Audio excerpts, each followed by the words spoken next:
The Romans had just crushed Boudica's revolt. The year is 61 AD. Boudica, the queen of the Iceni tribe in Britain, had led a massive revolt against the Roman occupation of her island. She raised an army of 100,000 warriors and took the fight to the Romans. But the Roman legions, under the command of Suetonius Paulinus, were able to defeat her forces in battle. And now he was on the march to put down the rebellion once and for all. Boudica's forces were exhausted after the battle, and they needed to regroup. She sent out a small force to harass the pursuing Romans, but it was ambushed by cavalry. This was a disaster for the Britons. Their queen was now in full flight, and Suetonius was in hot pursuit.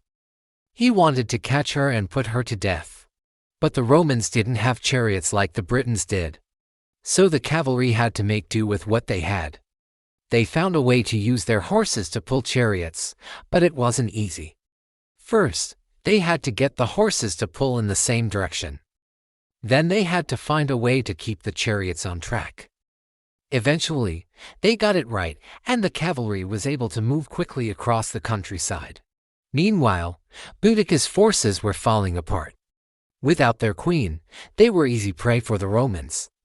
Soon, Suetonius had crushed the rebellion, and he was able to return to Rome a hero.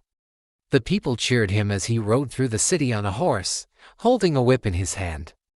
It was a symbol of his victory over the Britons. But back in Britain, things were not so good. The Romans had won the battle, but they had also suffered heavy losses. The casualties were so great that the governor of Britain, Gaius Suetonius Paulinus, was recalled to Rome and replaced by a new governor, Quintus Petilius Celer. And that's where we pick up our story today. It's me. You know what? I love talking about ancient history, but I also love reading your comments. I recently read a comment from someone who said they learned more about ancient Rome from my videos than from any other source. That really means a lot to me. If you're interested in learning more about ancient Rome, check out my video on how the Roman army recruited soldiers from conquered peoples. You'll be surprised at what you learn. Thanks for watching.